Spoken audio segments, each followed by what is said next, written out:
যেখানেই যেতেন তার সঙ্গে একেবারে জেড প্লাস ক্যাটেগরি নিরাপত্তা থাকতো, কনভয় থাকতো। কিন্তু ক্ষমতার পালাবদলের পরে সেই সেকেন্ড ইন কমান্ড তার ঠিক কী অবস্থা? তাকে তো একেবারে উপর থেকে নিচেতে নামিয়ে নিয়ে এসেছে নতুন সরকার। কেন বলুন তো তাকে নিচে নামিয়ে নিয়ে এসেছে? এতদিন আমরা জানতাম যে অভিষেক ব্যানার্জি তিনি জেড প্লাস ক্যাটেগরির নিরাপত্তা পেতেন। তিনি একজন সাংসদ কিভাবে জেড প্লাস ক্যাটেগরি নিরাপত্তা পান সেটা নিয়ে অনেক দিন থেকেই প্রশ্ন উঠেছিল। এবার সেই প্রশ্নের উত্তর বোধহয় পাওয়া গেল, কারণ শুভেন্দু অধিকারী তিনি রাজ্যের মুখ্যমন্ত্রী হয়েছেন, ক্ষমতার পালাবদল হয়েছে, আর প্রথম দিন তার কর্মদিবসের প্রথম দিন যারা যারা জেড প্লাস ক্যাটেগরি নিরাপত্তা পান তাদের ঠিক নিরাপত্তা পাওয়ার আদেও যোগ্য কিনা সেটা নিয়ে একটা বৈঠক হয়। আর সেই বৈঠকেই অভিষেক ব্যানার্জির নিরাপত্তায় কাটছাড়। ঠিক কী ঘটনা ঘটেছে আসুন বিস্তারিতভাবে কথা বলি। আমার সঙ্গে সরাসরি অনির্বাণ রয়েছে একেবারে অভিষেক ব্যানার্জির বাড়ির সামনে থেকে। এই মুহূর্তে সেখানকার ঠিক কী পরিস্থিতি অনির্বাণের থেকে বিস্তারিত জানি।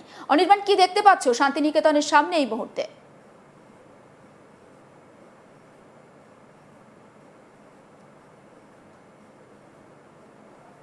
অভিষেক বন্দ্যোপাধ্যায়ের যে বাসভবন, সেই বাসভবনের বাইরে, এবং এই ছবিটা একটু অন্য রকমের, কারণ আমরা জানি যে ভোটে যখন একেবারে বিজেপি জিতলো সেই সময়ের পর থেকে কিন্তু বিশেষ কিছু কোপ মারা হয়েছে তৃণমূল কংগ্রেসের নেতাদের ওপরে।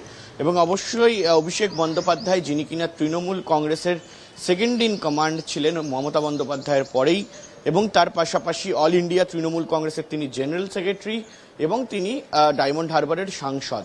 মূলত এখন যে ছবিটা আমরা দেখতে পাচ্ছি, দেখো আমার ক্যামেরা পার্সন লিসনকে বলবো একবার দেখাতে, যে এই যে বাড়ি, সেই বাড়ির সামনেটা এর আগে একটি ফেন্সিং করা থাকতো রাস্তার কিছুটা দূর পর্যন্ত, এবং সেখানে কিন্তু ফেন্সিং করে এখানে নিরাপত্তা সেইভাবে রাখা হতো। এবং এই যে পুলিশি টোলগুলো ছিল সেগুলো এর আগেও ছিল, কিন্তু এর মাঝখানে একটি নিরাপত্তার জন্য একটি আলাদা করে রেলিং বা একটি আলাদা করে একটা একেবারে ফেন্সিং দেওয়া থাকতো, কিন্তু সেই ফেন্সিংটি আমরা এই মুহূর্তে দেখতে পাচ্ছি না। এবং দেখো একটি গাড়ি বেরোবে, সেই অপেক্ষায় আমরা রয়েছি যে এই মুহূর্তে দাঁড়িয়ে একটি গাড়ি ঢুকছে, এবং পার্সোনাল যে বাউন্সার, সেই বাউন্সার কিন্তু রাখা হয়েছে এই মুহূর্তে দাঁড়িয়ে। এবং পুলিশি যে ঘেরাটোপ ছিল, সেই পুলিশি ঘেরাটোপটা কিন্তু বেশ কিছুটা কম ছিল এর আগে, এবং বাড়ির লোক ঢোকা বেরোনোর সময় কিন্তু একটি পুলিশি নিরাপত্তা ব্যবস্থা পুরোপুরিভাবে থাকতো, এবং সেটা কিন্তু কোথাও গিয়ে তুলে নেওয়া হয়েছে।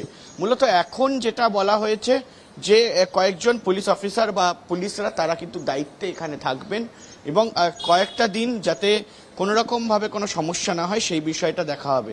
কিন্তু যে জেড প্লাস ক্যাটাগরির যে সিকিউরিটি, সেই জেড প্লাস ক্যাটাগরির সিকিউরিটি এই মুহূর্তে কিন্তু আর পাবেন না অভিষেক বন্দ্যোপাধ্যায়, এমনটা গতকাল এই বিষয়টাকে কিন্তু ঠিক করা হয়েছে।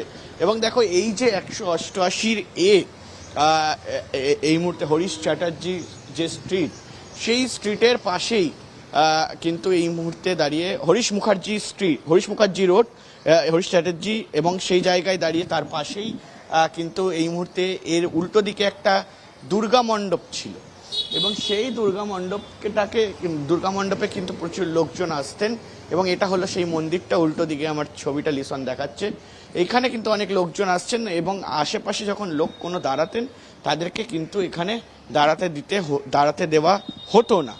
এবং মূলত বেশি ভিড় করা, জমায়েত করা এই এলাকায় পুলিশ কোনোভাবেই অ্যালাউ করতেন না।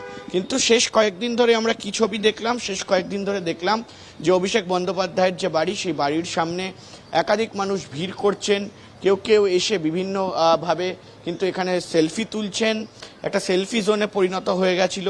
এবং তার পাশাপাশি আমরা এটাও দেখি যে এখান থেকে কেউ ভ্লগ বানাচ্ছেন। অর্থাৎ এই বিষয়গুলো আমরা দেখি যে ছবি তোলা থেকে শুরু করে মানুষের ভিড়, সেটা কিন্তু আমরা এখানে দেখতে পাই। এবং আশেপাশে মানুষেরও অনেক ধরনের অনেক কটূক্তি অভিষেক বন্দ্যোপাধ্যায়কে নিয়ে তাকে কিন্তু শুনতে হয়েছে।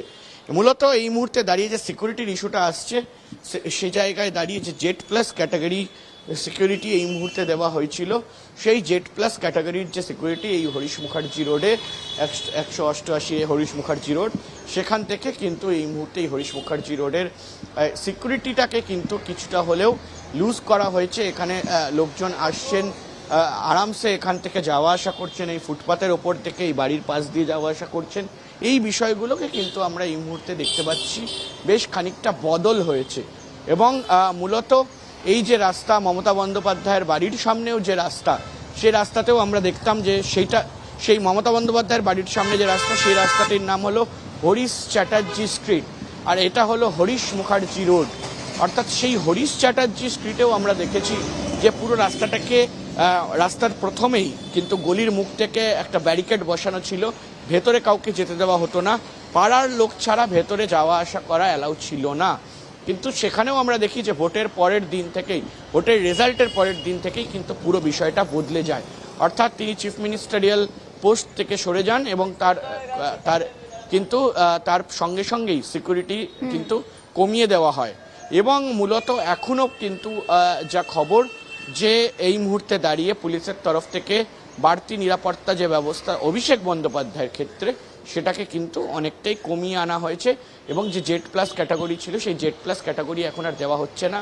মূলত সূত্র মারফত যে খবর আমরা পাচ্ছি নবান্নর তরফ থেকে, নবান্ন থেকে, যে গতকাল যখন মুখ্যমন্ত্রী শুভেন্দু অধিকারী বৈঠক করেন, সেই বৈঠকে নাকি পুলিশ এবং তার পাশাপাশি আমলাদেরকে কিন্তু সরাসরি বার্তা দেওয়া হয় যে একেবারে যে মানুষের বা যে কারোর, যে কোনো নেতার যদি জেড প্লাস ক্যাটাগরি বা Y category, Y plus category এই ধরনের সিকিউরিটি না প্রয়োজন হয়, তাহলে তাকে দেওয়া হবে না, এমনটা জানানো হয়। এবং তারপরেই কিন্তু জেড প্লাস ক্যাটাগরি সরিয়ে দেওয়া হয়, এমনটা লালবাজার সূত্রে খবর।